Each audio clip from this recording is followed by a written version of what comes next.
बॉलिवूडचा एक काळ होता. काही साचेबद्ध कथा आपल्याला दाखवल्या जायच्या. हिंदू प्रथांची कायमच खिल्ली उडवली जायची. व्हिलन कायम हिंदू असायचे आणि मुसलमान अगदी साधे सरळ गरीब असायचे. आणि अनेक वर्ष अशा प्रकारे काही विशिष्ट गोष्टी आपल्या मनावर बिंबवल्या गेल्या. आता एक उदाहरण देते. कुछ कुछ होता है सगळ्यांनीच पाहिलाय आणि आज सुद्धा अनेक जण हा चित्रपट आवडीने बघतात. आता यामध्ये शाहरुख खान म्हणजे राहुल आणि राणी मुखर्जी म्हणजे टीना आणि त्यांची मुलगी हिंदू देवांना मानत नाही, पण एका सीन मध्ये ती दुआ मागते आणि तिची दुआ कबूल होते. अरे काय हे! पण अशाच पद्धतीने आपल्याला अनेक वर्ष बॉलिवूडने वेड्यात काढले. आता हे झाले रोमॅन्टिक चित्रपट. आता जरा बॉलिवूडच्या स्पाय थ्रिलर बद्दल बोलूया. त्याच्याविषयी तर काही खरं बोलायलाच नको. अशा अनेक चित्रपटात रॉ एजंट आणि ISIचे एजंट हे चांगले मित्र दाखवलेत. त्यांच्या प्रेम कहाण्या सुद्धा आपण पाहिल्यात आणि त्यामध्ये सुद्धा व्हिलन हा नेहमी हिंदूच दाखवायचा. पण थांबा, आता जरा काळ बदललाय. ये नया हिंदुस्तान है. ये नया हिंदुस्तान, ये घर में घुसेगा भी और मारेगा भी. अगदी या वाक्याप्रमाणेच ये नई स्पाय फिल्म है. आता इथून पुढे जे जसं आहे तसं खरंच दाखवलं जाणार. रॉ एजंट आणि ISIचे एजंट हे एकमेकांचे चांगले मित्र कधीच असू शकत नाही. ISIचे एजंट हे भारताला आणि भारतातल्या प्रत्येक व्यक्तीला काफिर म्हणजे शत्रूच समजतात आणि व्हिलन हा हिंदू नाही तर जिहादी मुसलमान असतो. रॉ एजंट हे बलिदान परमधर्म याप्रमाणे खरे देशभक्तच असतात. आणि हा बदलता भारत डिसेंबरमध्ये आलेल्या धुरंधर आणि आत्ता आलेल्या धुरंधर द रिव्हेंज या चित्रपटातून आपण पाहिला. धुरंधर मधून पाकिस्तानचा भारत विरोधी चेहरा उघड झालाच, पण भारतात राहून भारत विरोधी कारवाया करणाऱ्यांचा चेहरा सुद्धा समोर आला. हिंदू बहुत ही डरपोक कौम है. पड़ोस में ही रहते हैं हम. बूदे भर का जोर लगा लो और बिगाड़ लो जो बिगाड़ सकते हो. एक और हिंदुस्तानी सर काट कर मुरीद के मीनार से लटकाऊंगा. आता एखादा चित्रपट यशस्वी होण्यासाठी काय काय गोष्टींची आवश्यकता असते तर ऍक्शन, देशभक्ती, अभिनय, संगीत, दिग्दर्शन, कथानक या सगळ्या गोष्टी महत्त्वाच्या असतात. आणि या सगळ्याच बाबतीत दोन्ही धुरंधर हे उजवेच ठरलेत. याचं कथानक हे सत्य घटनांवर आधारित आहे. म्हणजे नोटबंदी का आणि कशी झाली, नोटबंदी मागचं पाकिस्तान कनेक्शन, भारतातल्या काँग्रेस सरकारचे पाकिस्तानशी असलेले लागेबंध, 2014 नंतर झालेले बदल, ड्रग्ज माफिया, भारतातल्या दहशतवादी कारवाया, लष्कर-ए तोयबाच्या दहशतवाद्यांना भारतात घुसवण्याची योजना, दहशतवादासाठी पंजाब आणि उत्तर प्रदेश सारख्या राज्यांचा होणारा गैरवापर, 26/11चं षडयंत्र, भारताच्या निवडणुकीत होणारा नकली नोटांचा वापर, या सगळ्या गोष्टी अतिशय भयंकर आहेत. हे सगळं धुरंधरच्या दोन्ही भागातून आपल्याला पाहायला मिळतं. पहिला भाग हा खरं म्हणजे ट्रेलर होता आणि खरा पिक्चर धुरंधर द रिव्हेंज मध्ये आपल्याला पाहायला मिळतो. संयम आणि योग्य वेळेची वाट पाहणं हे किती महत्त्वाचं असतं हे सुद्धा या चित्रपटातून आपल्याला पाहायला मिळतं. राष्ट्रीय सुरक्षा सल्लागार अजित डोवाल यांच्यावर आधारित असलेलं अजय सान्याल हे या चित्रपटातलं एक मुख्य पात्र आहे. R माधवन यांनी अतिशय उत्तमपणे ते साकारलंय. पहिल्या भागात या अजय सान्याल या भूमिकेच्या तोंडी एक वाक्य होतं, आता आपली वेळ नाहीये, पण हे सगळे पुरावे आपण एकत्र करून ठेवू. जेव्हा आपल्या विचारांचं सरकार येईल तेव्हा हे पुरावे आपण बाहेर काढू. आणि ते कोणते पुरावे होते किंवा त्या कोणत्या घटना होत्या हे आपल्याला धुरंधर द रिव्हेंज आत्ता आलेल्या चित्रपटात अगदी व्यवस्थित कळतं. इतकी वर्ष दाऊद इब्राहिम याच्या इशाऱ्यावर बॉलिवूडचे सगळे नाचत होते. म्हणजे बॉलिवूडचे चित्रपट त्याच्याच पैशावर बनत होते, त्याचा अजेंडा पुढे रेटला जात होता. त्याच्या इशाऱ्यावर बॉलिवूडची खान मंडळी आणि त्यांची खानावळ ही सगळी नाचत होती. दाऊदचे भारत विरोधी सगळे कारनामे माहीत असूनही त्याचा खरा चेहरा दाखवण्याची हिंमत बॉलिवूड मधल्या एकाही दिग्दर्शकाला झाली नाही. पण त्याच दाऊदला खलनायकी आणि त्याचा खरा भारत विरोधी चेहरा दाखवण्याची हिंमत आदित्य धरने दाखवली.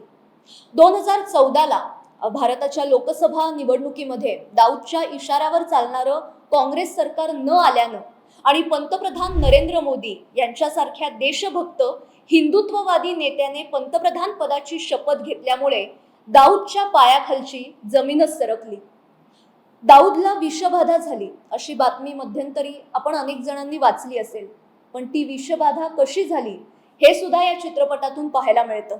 भारतात कोणाचं सरकार येणार हे पाकिस्तानातून कसं ठरवलं जायचं आणि त्यासाठी ड्रग्ज, अंमली पदार्थ, बनावट नोटा यांचा धंदा कसा चालायचा हे या चित्रपटातून उघड झालंय.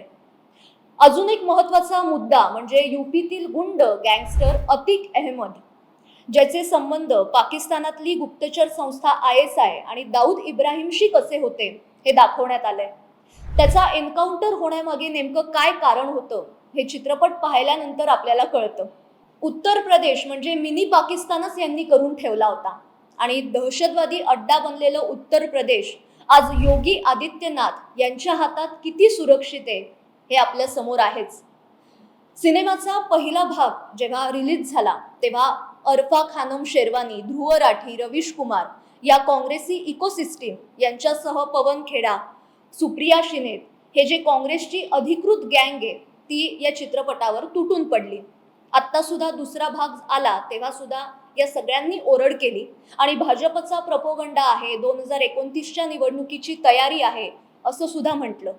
पण कितीही बोंबाबोंब केली, आरडाओरड केली तरी चित्रपटाच्या लोकप्रियतेवर काहीही परिणाम झालेला नाहीये. उलट लोकांचे डोळे उघडलेत आणि इतकी वर्ष अंधारात असलेली सत्य बाहेर आली आहेत.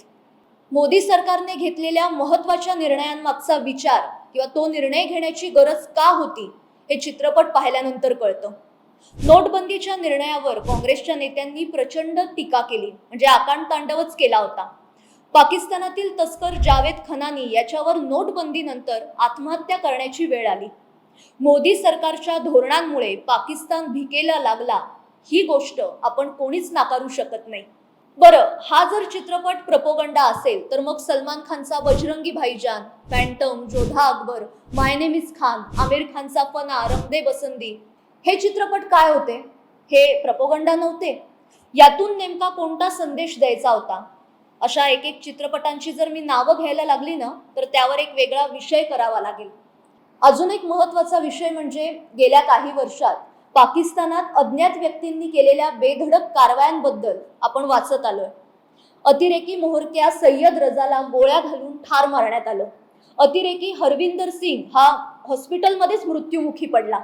भारतीय विमान IC-814 हायजॅक करणाऱ्या जहूर मिस्त्रीला कराचीमध्ये गोळ्या घालून ठार मारण्यात आलं.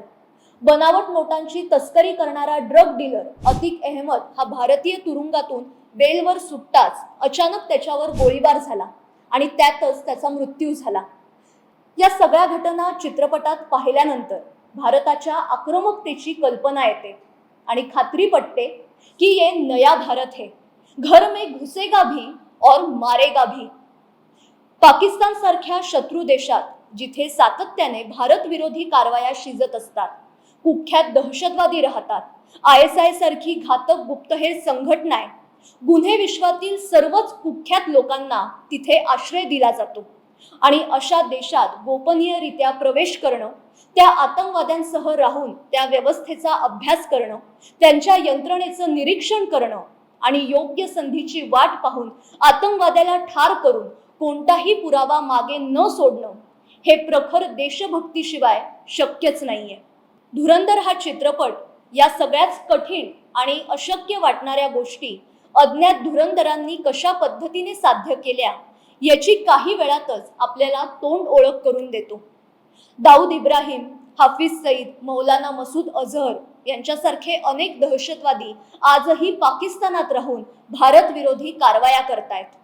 पण अनेक अज्ञात धुरंधरांमुळे आपला भारत देश आणि आपण आज सुरक्षित आहोत. आपला देश सुरक्षित राहावा म्हणून अनेक धुरंधर शत्रू राष्ट्रात आपल्या प्राणांची बाजी लावतायत. अज्ञात धुरंधरांनी आतापर्यंत गाजवलेल्या शौर्याला तोड नाही.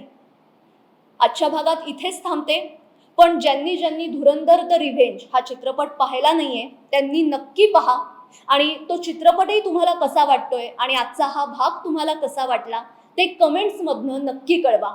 कारण कमेंट्सच्या माध्यमातूनच तुमच्या प्रतिक्रिया, तुमचा प्रतिसाद आमच्यापर्यंत पोहोचणार आहे आणि अशाच महत्त्वाच्या विषयांवर आपण रोज भेटणार आहोत. त्यासाठी साप्ताहिक विवेकच्या YouTube चॅनलला आजच सबस्क्राईब करा. धन्यवाद.